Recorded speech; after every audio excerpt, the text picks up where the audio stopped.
Good evening, everyone.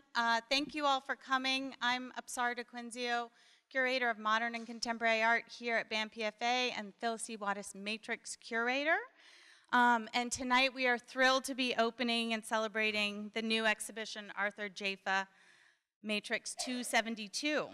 And we are delighted to be joined by the artist who will be in conversation with UC Berkeley's very own Stephen Best. But before I introduce them, I'm going to make a few announcements. The exhibition features a gallery installation and 2 evening programs in our Osher Theater. The gallery installation debuts a newly commissioned video, The White Album, which shifts Jafa's lens to the general theme of whiteness.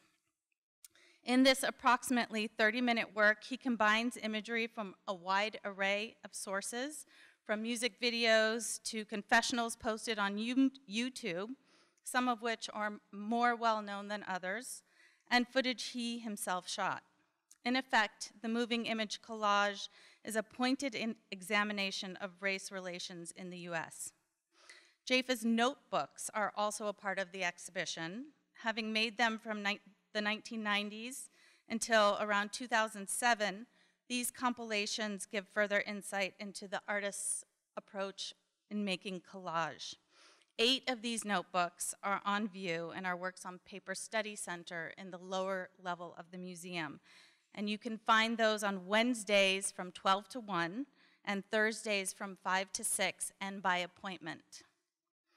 On February 27th, Dreams Are Colder Than Death will screen in the theater, followed by a conversation between Jafa and UC Berkeley professor Lee Rayford.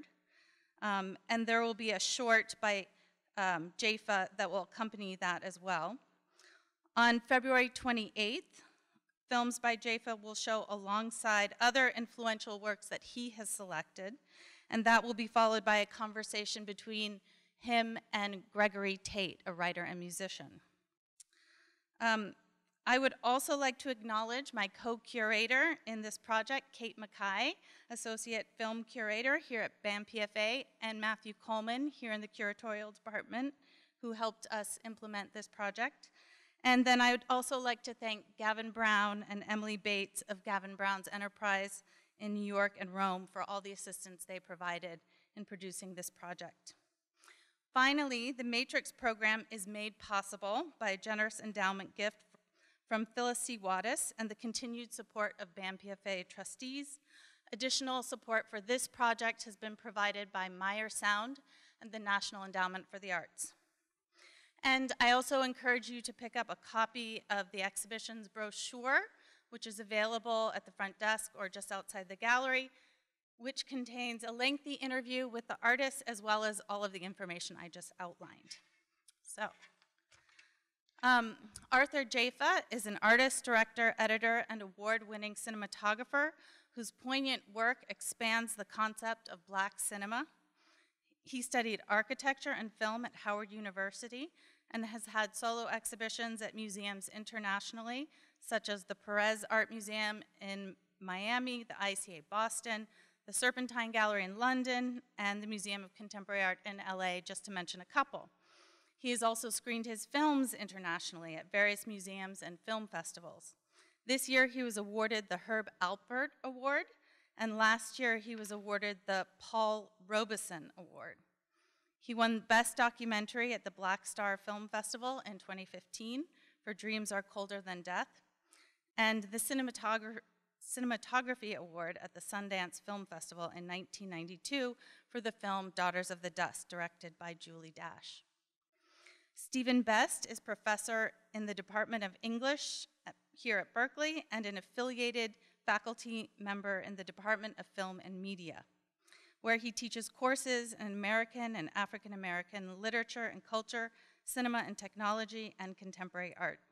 He is the author of numerous books and edited volumes. His most recent book, None Like Us, Blackness, Belonging, Aesthetic Life, was published by Duke University Press earlier this year. Please join me in welcoming Arthur Jafa and Stephen Best.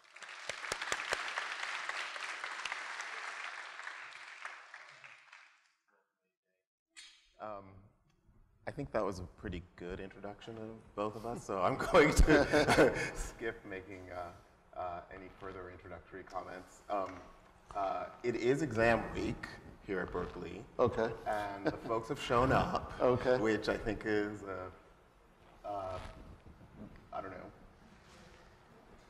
ringing endorsement of your work, or at least you have lots of fans here at Berkeley. I know my students are really, really thrilled to have you here on campus. Too much. Me or weed? So I thought I would begin with your artist statement. Like there's something that's circulating as your artist statement. Okay. You know what I mean?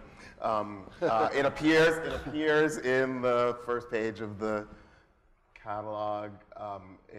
It appears in the Serpentine book.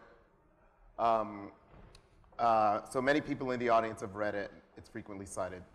And it's the statement that you want to make black cinema with the power, beauty, and alienation of black music. Now, I think that the key word in that is alienation, okay. right? You've sort of described or said that you're trying to kind of make the blackest, most alienated work possible in one interview and see what happens when you drop it into a different context.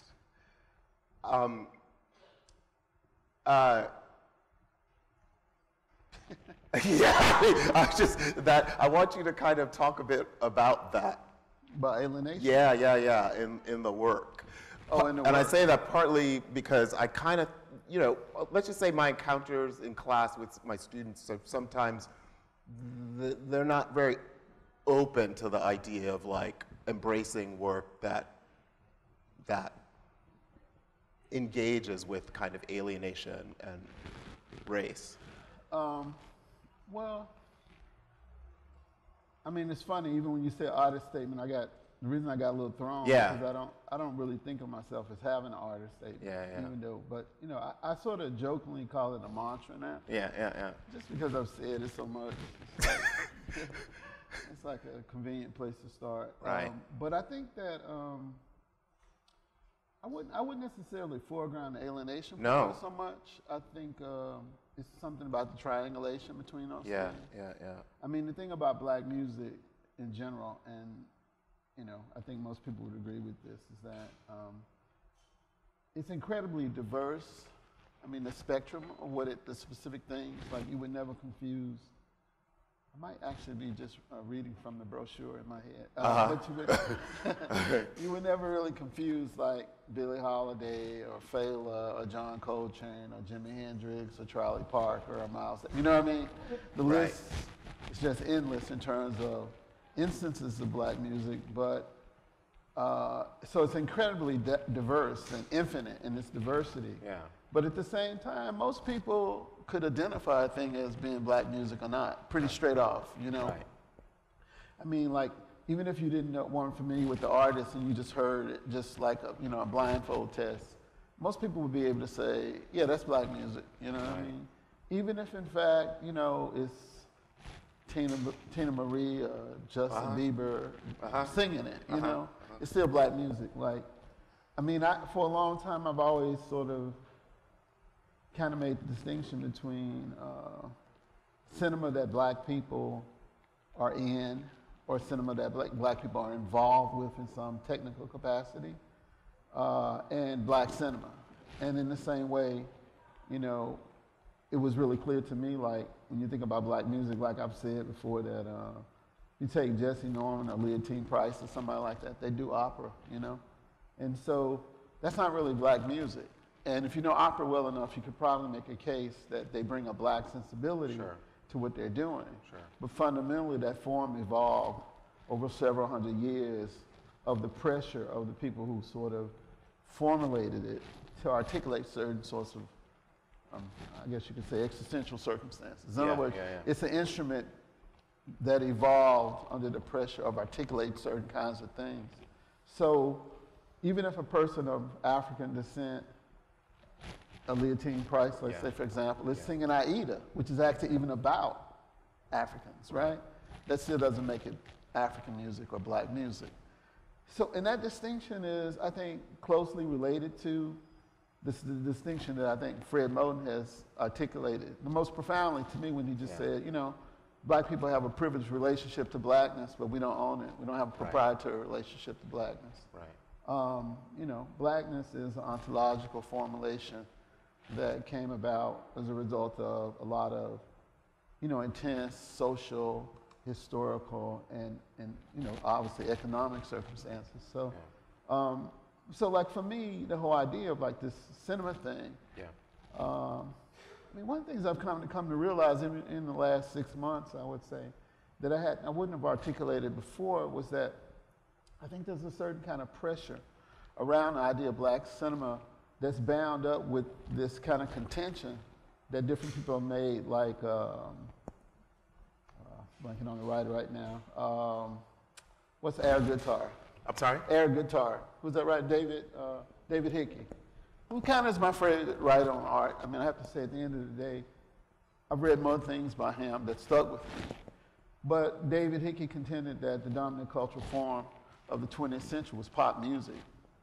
And then, you know, for him, de facto, that's black music. Black music, yeah. Right, and it's various iterations of black music. I mean, even the music that white people make.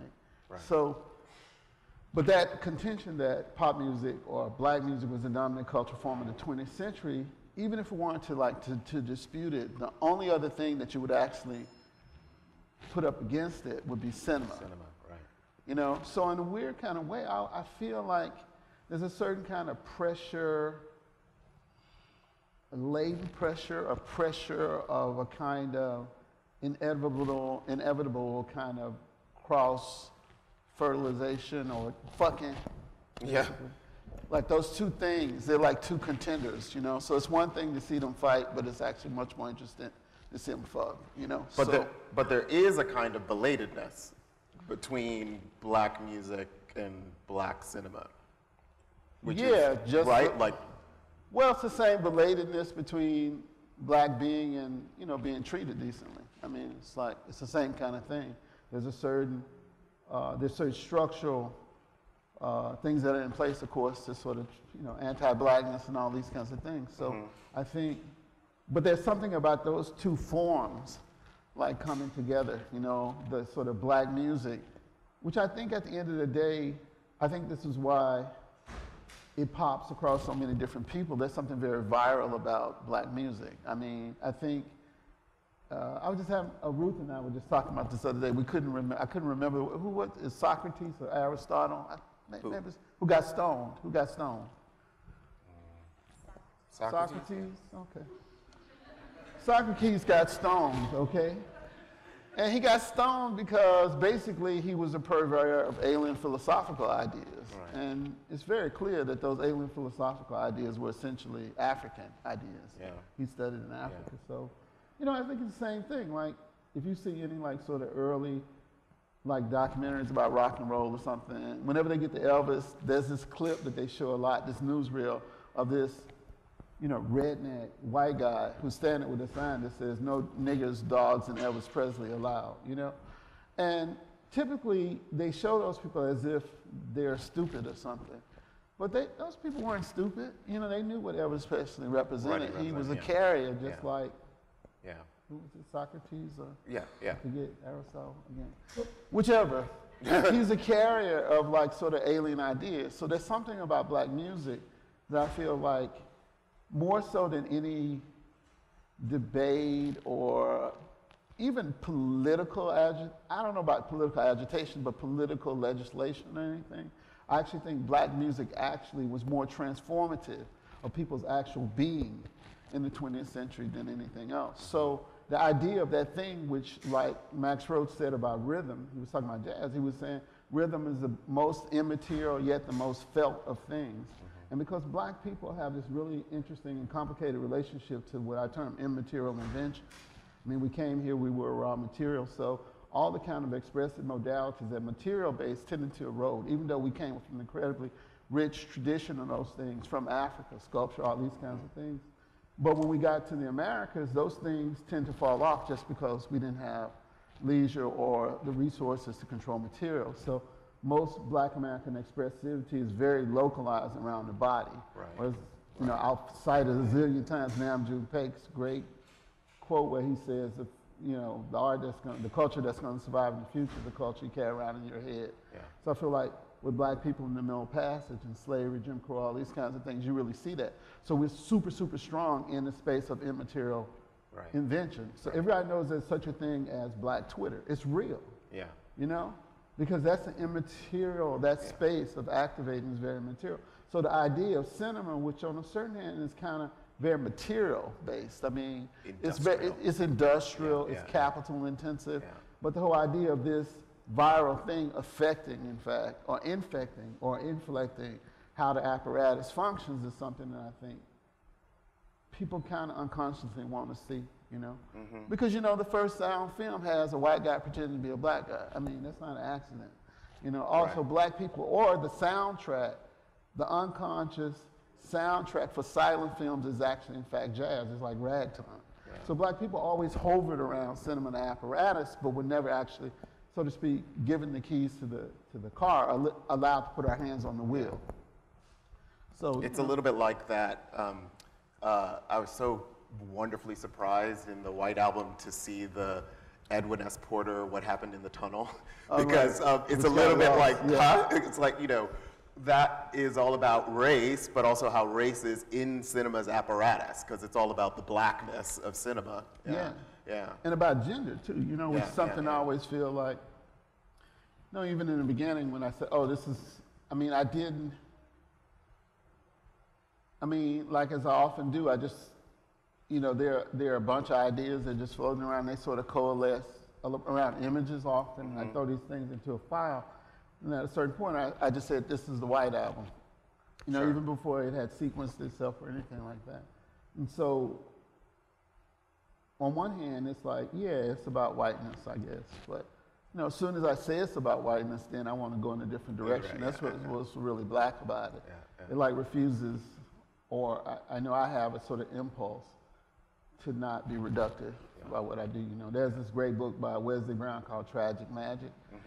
And it has this really, I mean, the whole book is an elaboration of this one scene where this jazz musician talks about, you know, trying to pay his bills and how he gets a job in a bar mitzvah band.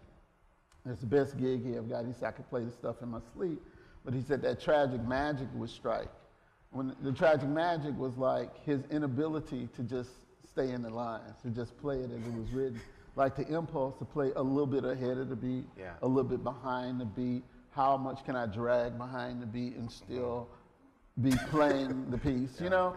And like when that compulsion takes over then, you know, but that's Blackness at its best, you know, it's just an unwillingness to, or I don't even know if it's an inability, but you know, a real aversion to this idea of operating inside of these fixed structures and stuff. That's what you're listening for when you're listening to Leontine Price, is like, exactly, what her relationship is to the form. Exactly. But then Aretha Franklin is different, because with Aretha Franklin, what you're hearing is some of that, but what you're hearing is a form that was built to accommodate people who have a problem with fixed structure.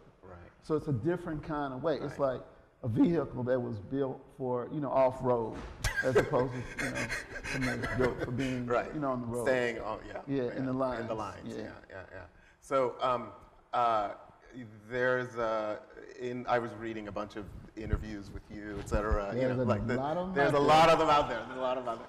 And in one of the interviews, I don't remember where it appeared, but you said, or maybe it was in the catalog, I can't even remember. But you said that, it was to the curators, that you felt like you received no critical pushback to love is the message is death. Right. Like that little. Are you gonna offer some? No. I'm gonna make it. What am I gonna do? Vicarious. So I took poor Dana Schultz. He absorbed all. I know she got a lot. I know she got a lot of the whatever racial critique of that year. But I did take a number of friends and students to see Love is the Message when it was up at SF MoMA. Not all of my friends liked it, right? And I sort of thought, you know, it was interesting because I thought like, oh, is there a kind of like alienation that people can experience in music that makes them uncomfortable and they see it visually? Oh, yeah. I Yeah, think so. yeah, that's true. Undoubtedly. Like, Yeah. I mean, seeing is believing. You know?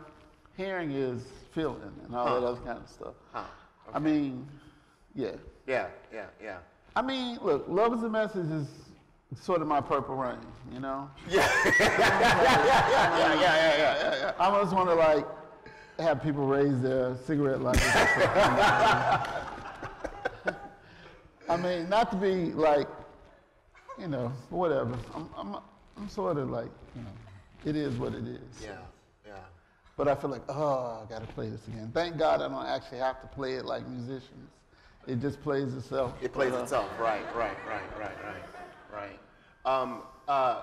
So when I see, you know, thank you for letting me show the film to my students in my class.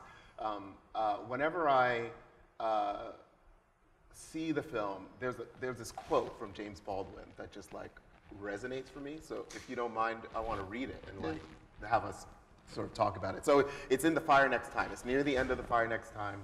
He's gone to see Elijah Muhammad, and at a certain point he says, this past, the Negro past of rope, fire, torture, castration, infanticide, rape, death and humiliation, fear by day and night, fear as deep as the marrow of the bone. You know, he goes on.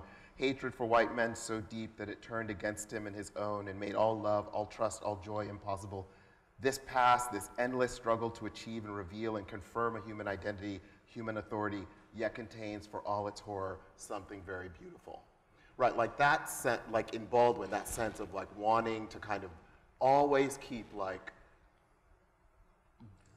the horror of racism and like the beauty that emerges out of it, like keeping them in close proximity.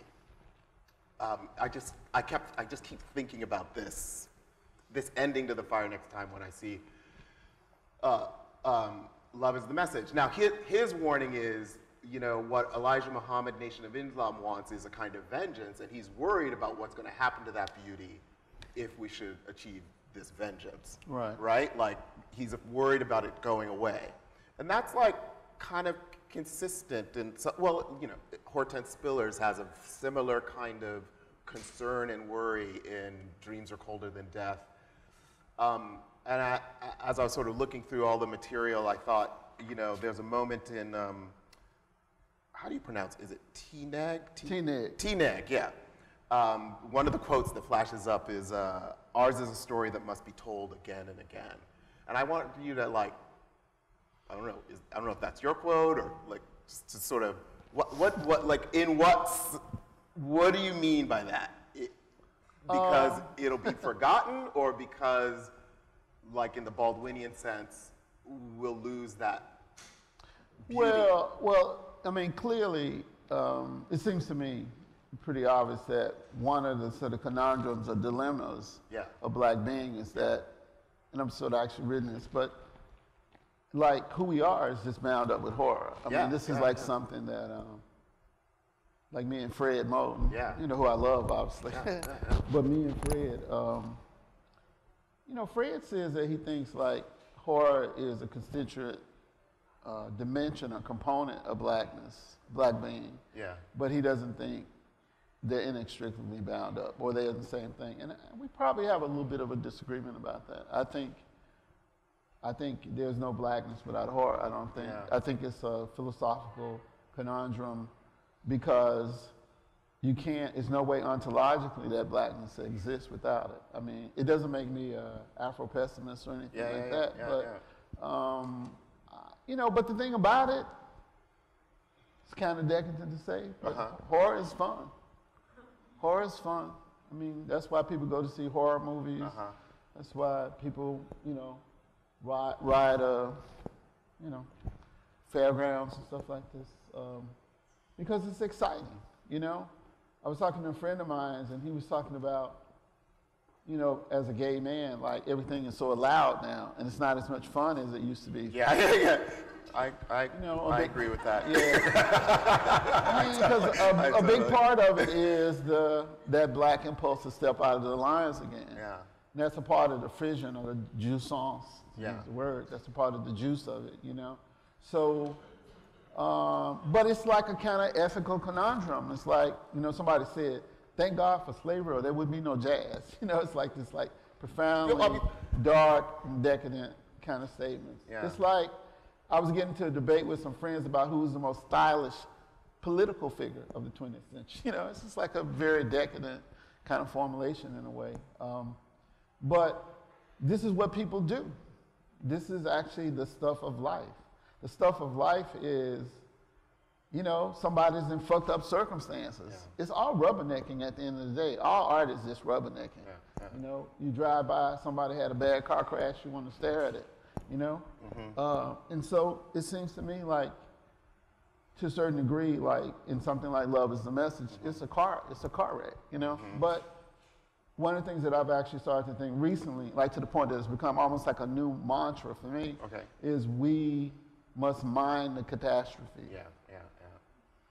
Like, there's almost an ethical imperative, if not pressure, to mind the catastrophe, meaning like, there's no justification or there's no rationalization of the sort of ontological construction of blackness, meaning you take African people and you put them through this meat grinder, and they come out on the other side and they're black people, So there's no justification of it. But having survived it, right? It's like the Incredible Hulk or something. It's like having been bombarded with gamma radiation, then it almost behooves us as out of almost respect for the people who preceded us to mind that. If our bones return to diamonds because of pressure, then to just bury those bones as opposed to doing all the other things you could do with diamond bones, right? Is, I don't know, it's like something that I feel compelled to do. I don't know, people can get very antsy about it. They get very, like you're blaspheming or something about it. But I actually feel the opposite. I feel like it's important that we do mind it. I mean, it feels, and I sort of sense this in like dreams, especially listening to sort of Hortense Spillers, that like one of the things she's worrying about is, you could call it assimilation or you could call it abolition, like abolition of white supremacy, sort of what? Acquiescence to white supremacy or crossing over into whiteness. Yeah. She talks about, being, CEOs of these corporations, et cetera. I'm for the abolition of whiteness. I say that straight up. Yeah. Right? Yeah. And people Baldwin was for that too. People get disturbed when you say it, like you're like for killing white people or something like that. I mean, look, I think we should kill white people just on the most basic level. They're interesting. They make a lot of interesting stuff, a lot of interesting work. I love many of them, So, you don't have to reach too far for a reason not to kill white people. No, I know. A lot of great music would be lost, all these kinds of things. But whiteness itself, I mean, I'm for the abolition of patriarchy too, but it doesn't mean I'm to destroy all men. Like I had a friend of mine, she said she came to a talk and she felt like super alienated. She was like, I don't know, this and that. And I was like, you need to let go of your identification with the bad guys. Like if I stood up and said I was against Nazis, nobody would have a problem with that. Yeah. But if you stand up and say you're against whiteness, then people have a problem with it because the identity is so bound up. The identity of people of European descent in the Americas or wherever is so bound up with these ideas of whiteness that they can't see the separation between the two. So if you say that formulation itself is pathological and it's like the very source of disorder in the world, then they feel like you're attacking them. And it's not attacking them. It's like, no, stop identifying with the bad guys. Yeah, it's a structure. Yeah. Well, sometimes it's people too. People, right. The structures need people. Yeah. So one of the things I was going to say in my introduction, I was going to talk about, I mentioned to you that I was a student of Mantia Diawara's, and Mantia, introduced me to your work and cinematography, but I wanted to talk about the move from, one of the things that kind of irked me was when of the things I read about you was a piece in the New York Times earlier this year where they just, in describing Love is the Message, they described it as your tremendous debut. And I was like, Arthur Jafa's been doing his thing for a while. Debut seems like a kind of New York Times way of describing it. But I know what they mean. You know, I know what they mean. Yeah, I know what they mean. I mean, it's like going from the fields to being invited to a cotillion. You know? Right. Okay. It's not the beginning of your existence, but it is a debut. It is a debut. Okay. So could you talk about that debut, like that making work for the museum, you know? But I'm not making work for the museum. You're not? No, I just make what I want to make, by and large. I'm trying to make what I want to make. Yeah. It does exert a certain kind of force on you, you know what I mean? Yeah. I mean, there's a freedom to, like, not assuming anybody's interested in what you're doing, for sure. Oh, sure, yeah. I can't really pretend that nobody's interested anymore. Yeah. But I'm very disturbed by, you know, its effect on the fact that I take into consideration now. I'm not happy about that. Yeah. So I'm like currently or actively trying to set up, you know, structures that sort of push back against, you know. The needs of the institution? It's just a force. It exerts a certain kind of force. Like, Absar and these guys have been great, like in their sort of patience with my unwillingness or inability to have the thing be a fixed kind of phenomenon, you know what I mean? Like, is it done? She actually asked for it on my birthday, the 30th, which was 3 weeks ago, and I just bursted out laughing. It's like, you know, and then everybody says, when was it due? I was like, you know, 2 weeks ago, but, and I even just have a problem with the idea that the thing itself, the artifact, is kind of what it's about. I mean, increasingly I feel like what it's about is engaging these structures, you know? Mm-hmm. So things that were kind of theoretical, they're becoming less theoretical for me now. Like when I go and talk to museum people, the first thing they want to talk about schedules and all this kind of stuff, and, you know? And I'm just kind of like, cool, whatever, knock yourself out, make a schedule, mm-hmm. You know?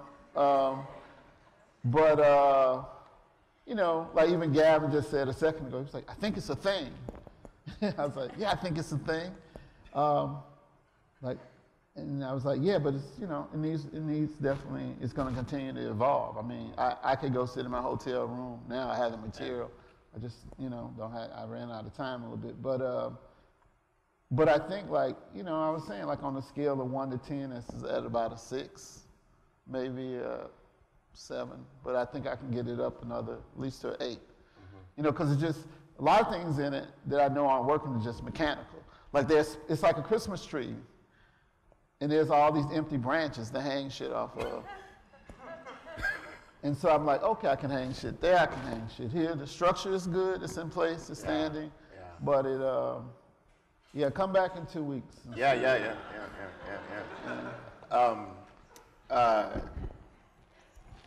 So I watched your interview with Bell Hooks, and I was so grateful to the two of you for the conversation you had around 12 Years a Slave. Oh. Now, there's a line in the Deanna Lawson book where you say... Man, this thing of... what? Just for 1 second. Yeah, go ahead. The pressure of having to argue or contend with shit I said before. Oh. I don't remember half the shit I say. You know, people tell me, like, you said so-and-so, I was like, okay, what did I say? You know, but anyway. I mean, I like these, it's because I love these things, right? Yeah. So I love the phrase, you know, thinking about middle passage, describing middle passage, and then the moment in the Deanna Lawson book where you say, you know, we create culture in free fall, we create kinship in free fall. It's just, that's right. That just seems spot on.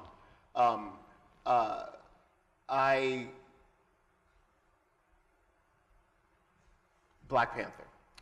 I gave this talk, And I have a colleague who's also she also wrote about Black Panther, and she and I just got in a huge debate, because I pretty much said, look, there are no black people in Black Panther. Black Panther is about sort of Wakandans, but like in terms of African Americans, they're not actually in the film. In this sense of like a people who produce culture in free fall, produce kinship in free fall, like in the wake of Middle Passage. The film is really indifferent to that. And and then a friend of mine shared there was like a wall text at Gavin Brown's that said Wakanda never. I just wanted you to talk about it. What was that? What was that? It was up there on the wall, so I thought. It's part of. It was supposed to be. We couldn't get it together in time. We were trying to get it together. It's supposed to be like more substantial, like metal and stuff. Oh, so okay. when people came in, it was the first thing they were going to be confronted with. But we'll get it right in the future. Yeah, look, everybody knows. I think the film is trash. Yeah. I mean, it's got some cool shit in it. But I mean, it's just on a lot of levels. It looked like Coming to America to me. Right. Saturday Night Live totally got that about Black Panther. And it's like an extended, like, those old Budweiser Kings and Queens of Africa posters they used to have in the 70s. Yes. It's basically like that, It's like playing on this whole idea, this sort of, need on the part of Black Americans to identify with African monarchies.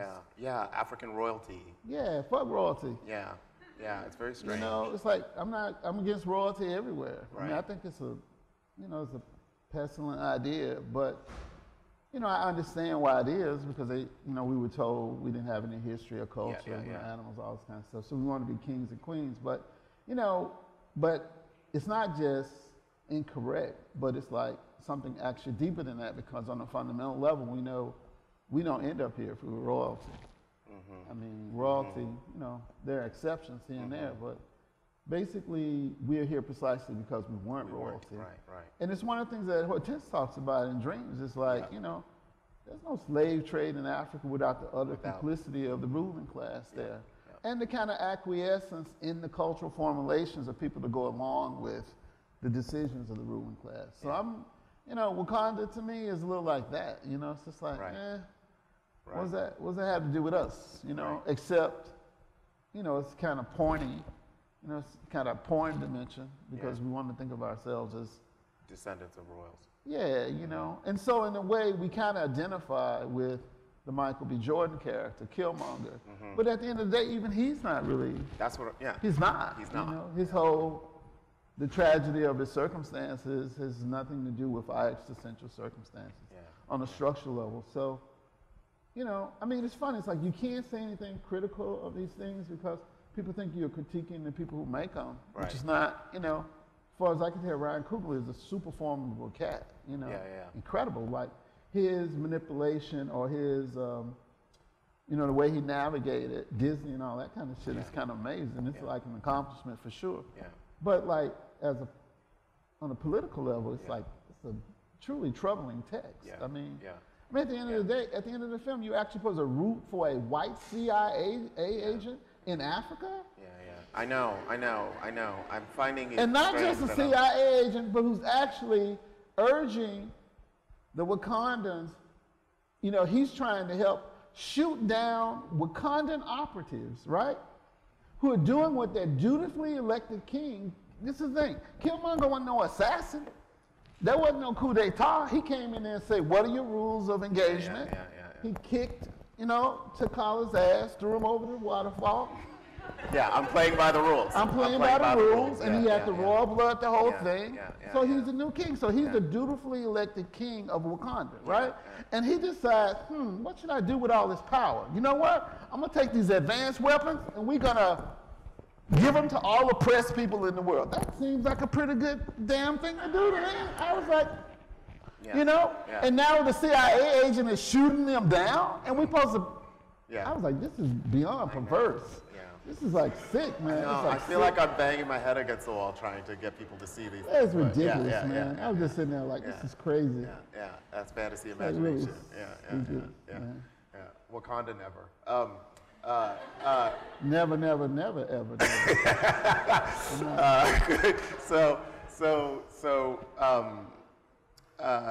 The White Album, it's interesting, you know,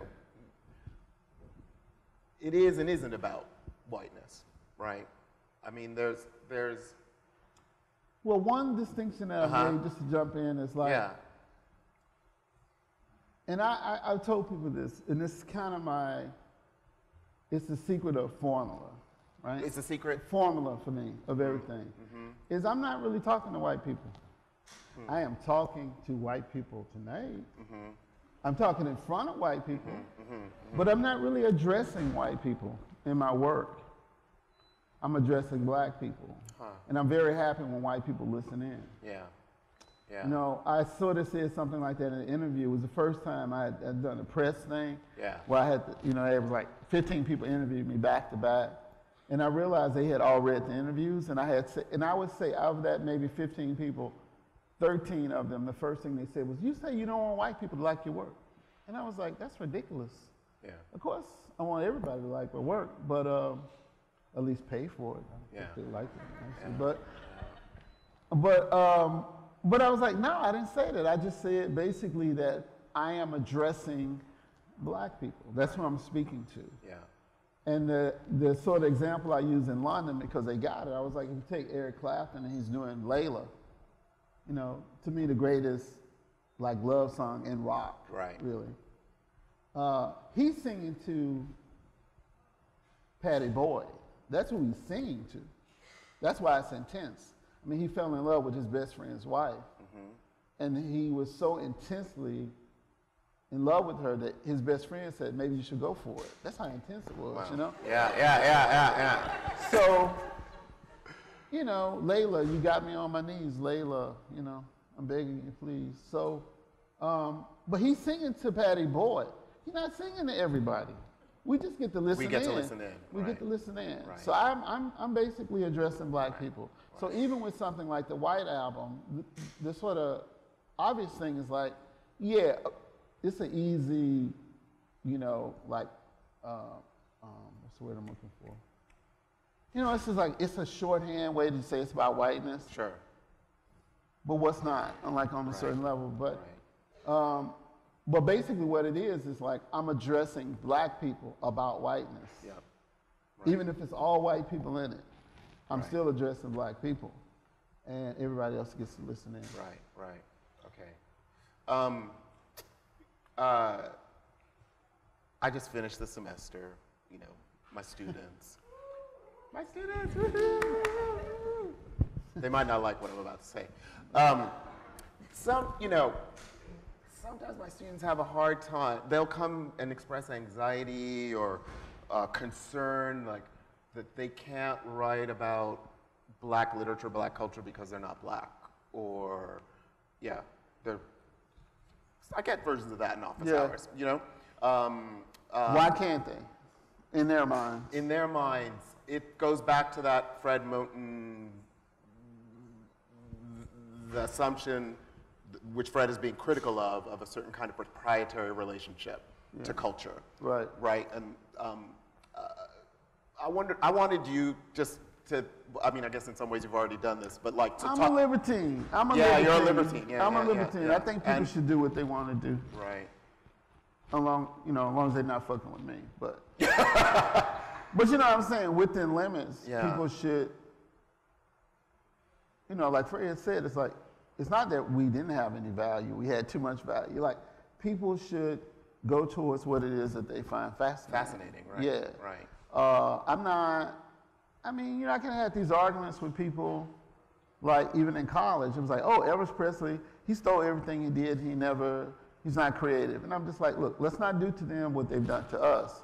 It's not that Elvis Presley wasn't creative. He was super creative. Right. Especially early Elvis. The more white trash version of Elvis. Super interesting. When he still had blonde hair before he started dyeing his hair black. Right. That's a very scary early Elvis. Scary good, like the alien. Where it could go. Yeah. Right. But the thing about it is like, The problem is like the sort of relative value that's been placed on people's creativity. You know, it's that Little Richard is not as valued as Elvis because he's black and he's gay. That's the problem. Right. It's not that, you know, Andy Williams, whoever, didn't have some modicum of creativity. It's just as relatively speaking. So I think it's the same thing. Like, it's a bit of a fantasy. Like, the black thing is about, to me, it's not about purity. Whiteness as a self-conception is based on purity. It's a very fragile self-conception because it's based on not interacting with the world. Yeah. Exactly. It's why when the white thing happens, you want to throw up, build a wall to Mexico. It's all about building walls because basically it cannot be contaminated. And it's impossible to not be contaminated in the world. So if you have a self-conception that's based around purity, you're already in a state of siege, just being in the world, just being alive. It's a siege state.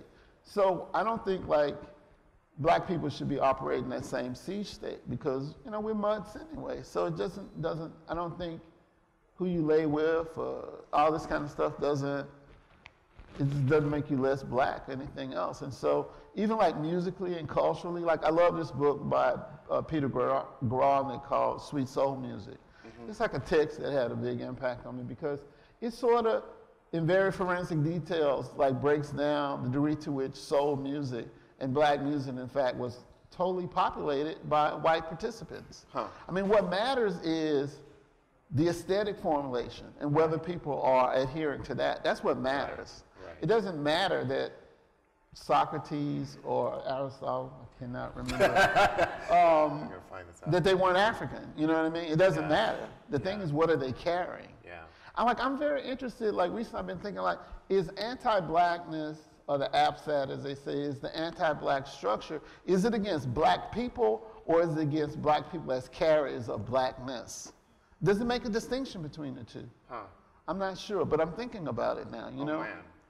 Man. So in the same way, I think like, you know, half the black cultural artifacts that exist in music wouldn't even exist if it wasn't. They wouldn't even continue if it wasn't for white folks, archivists getting out there, documenting it.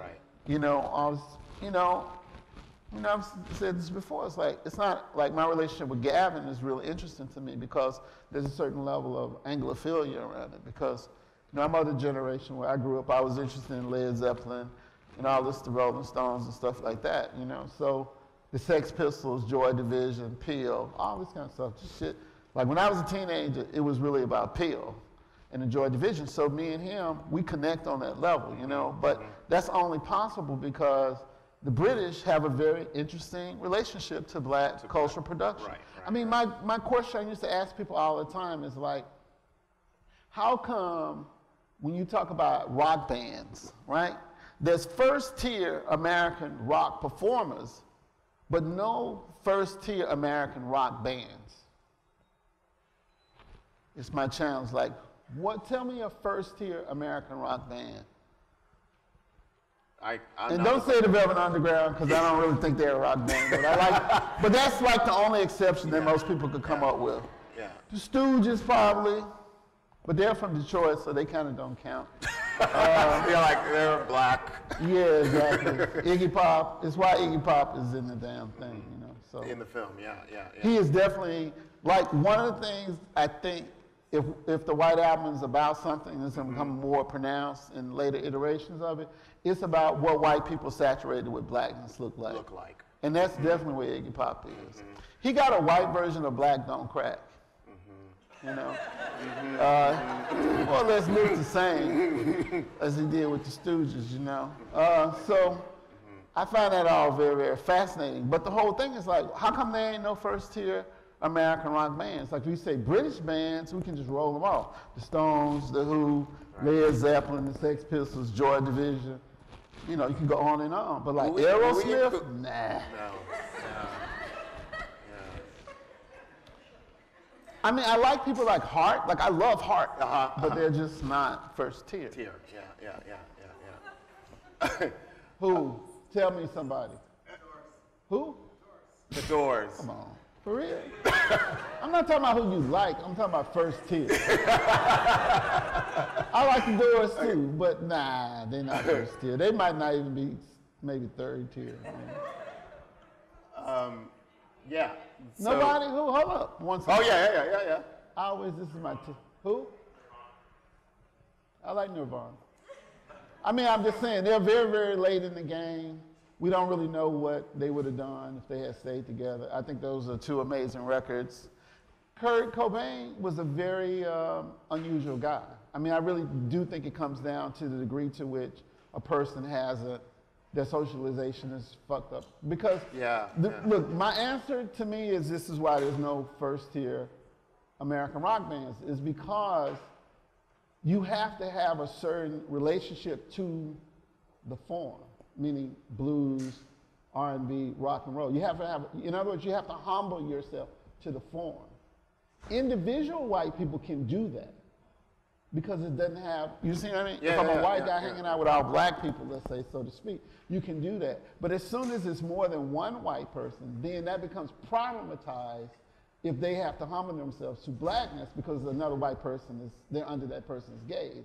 So it's hard to hold a band together, right? It's hard to collectively, as a white person, humble yourself in relationship to the music. Whereas the British, it ain't no thing. They knew Howlin' Wolf and Robert Johnson and all these people were great and they didn't have a problem. That's why they're there in the first place. Because we think this person is great, that person is great, that person is great. But it's like the inability to supersede that thing is why all the American rock bands are second tier, if not third or fourth. Would you like to take questions from the audience? Oh, I live for questions. Okay, all right. Do we have a mic or? Oh. Okay, so we're going to try and get this mic to you if you have a question, so please raise your hand and we'll try and pass it to you. I do also want to note that the gallery will close at 7:30, so if you have not seen the White Album and you would like to this evening, it will close at 7:30. It's about 30 minutes.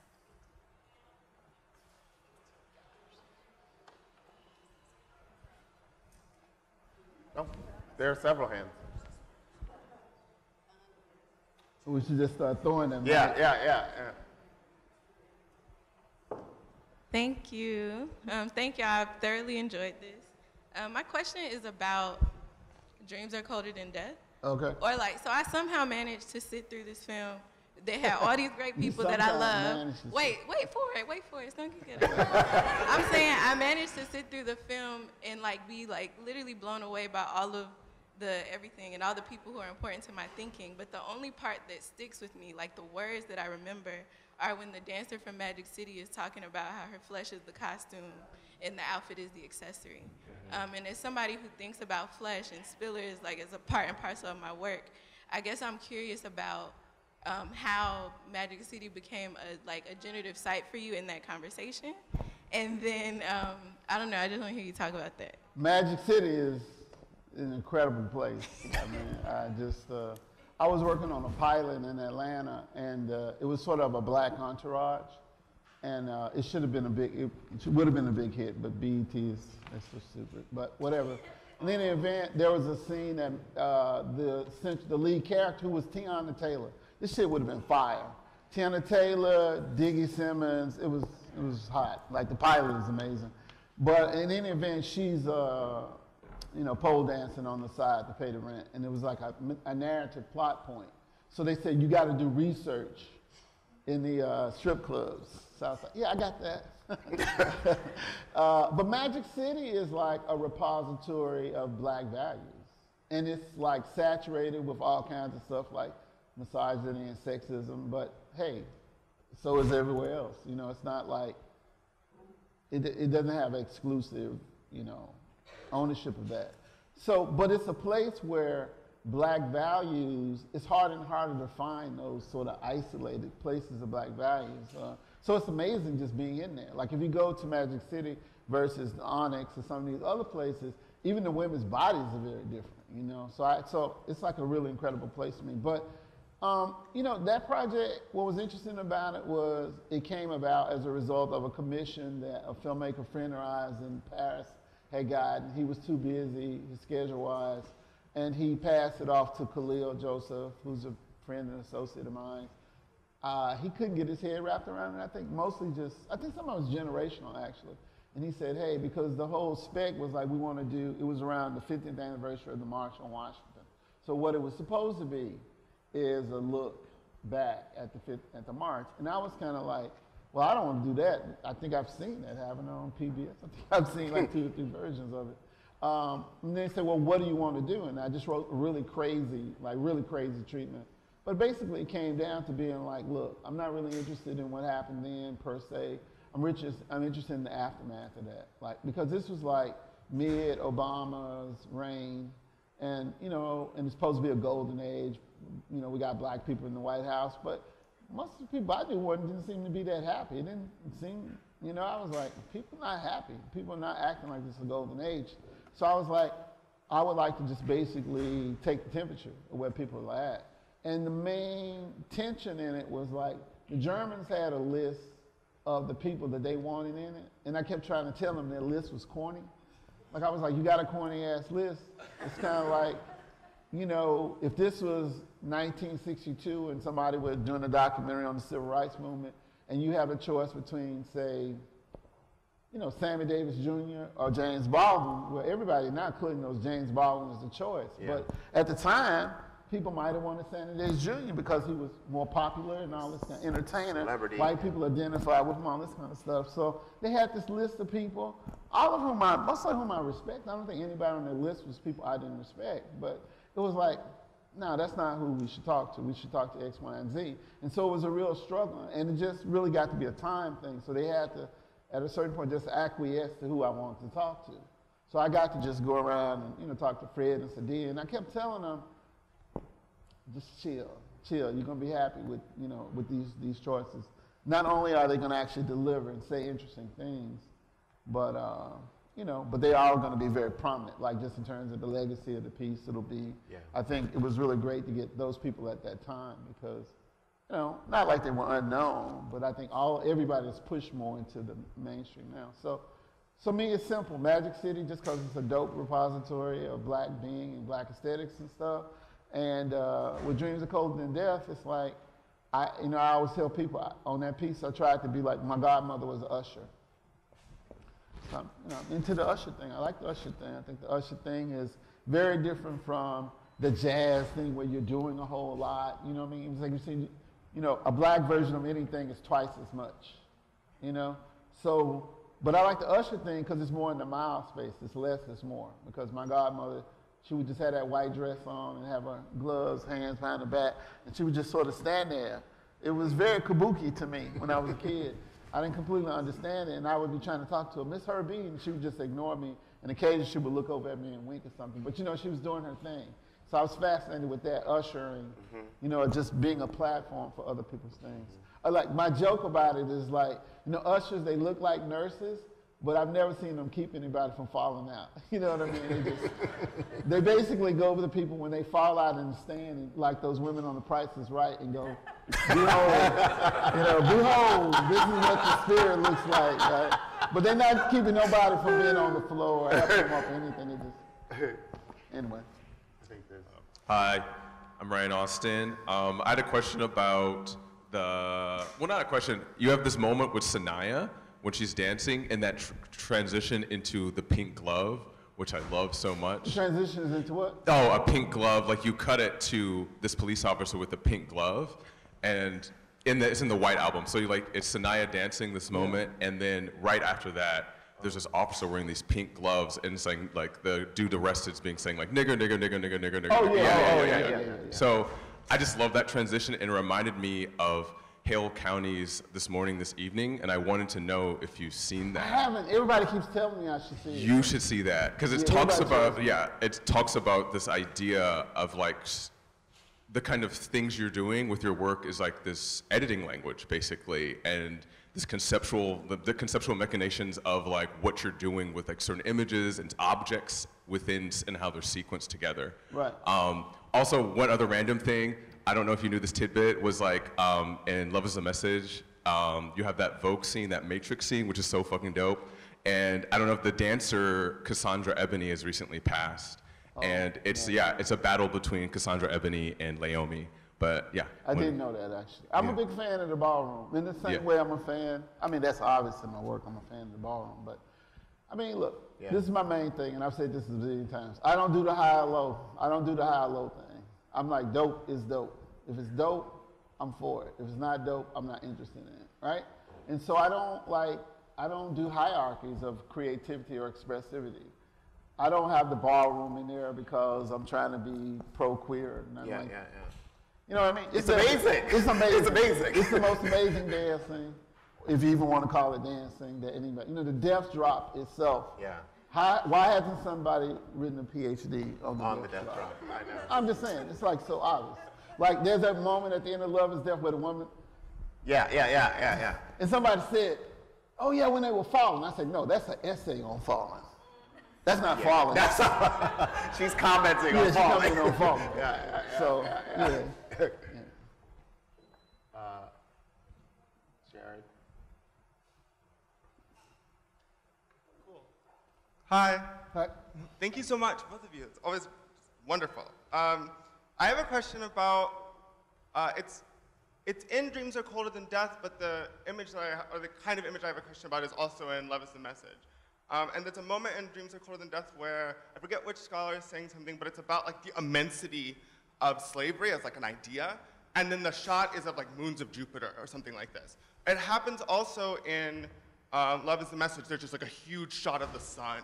And I'm wondering about, if you could speak to kind of that, like what those shots are about. Like it doesn't seem like a weird like Terrence Malick thing where it's like we're just gonna rehearse the entire history of everything in the middle of a movie. No, those are really straightforward. Like, you can, if you have another question, but that's a straightforward.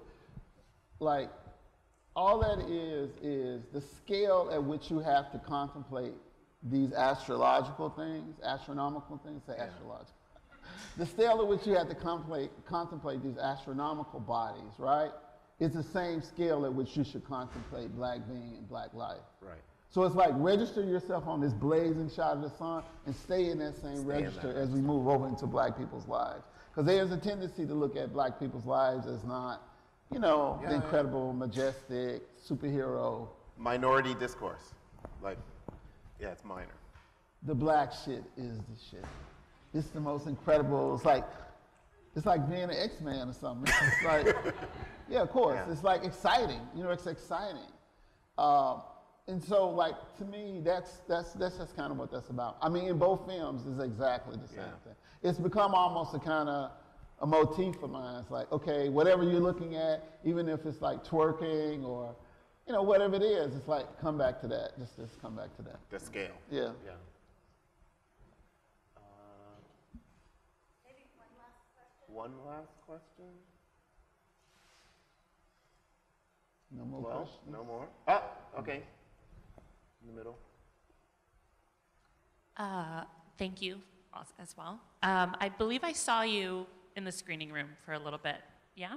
My question is, the part of you that mentions there's some things you still want to figure out with the White Album, or it sounds like you were saying like another version of it might come later or something like that. How much of what the audience is doing or the way it's received by an audience, not necessarily the institution that you're working with or a gallery you're working with, how much of what the audience is seeing and doing when you're in there affects the way you go back to the studio, if at all?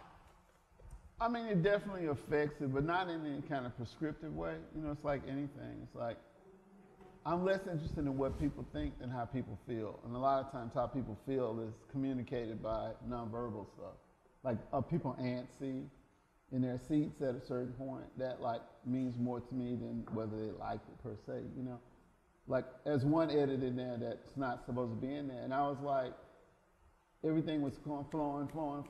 Then it got to that moment, and I was just like, yo, where'd that come from? It just blocked the flow. And it doesn't mean like it's far from being a perfect iteration of what it could be, but I could see that was a moment where, it's just like having a stand-up routine. Yeah. Things have to move from one thing to another. So like, but I like to feel like I'm the bad, harshest black audience. I carry that with me all the time because I measure what I do against real shit. I'm not measuring against art, you know? I mean, I measured against, you know, Richard Pryor live on Sunset could stand up there for 2 hours and hold your attention. That's my measure, or, you know, or LeBron, or, you know, shit worth measuring against. I mean, I had a dream recently. I'm not going to share. You're not going to share that? Okay. All right. Well, but let me tell you. Okay. In the next couple of years, if this shit happens, you're going to see it and you'll be like, that's what that nigga was talking about. That's what he was talking about. That's what he was talking about. Well, AJ, thank you for the new work. Thank you for your work in general. And thank you for coming to Berkeley.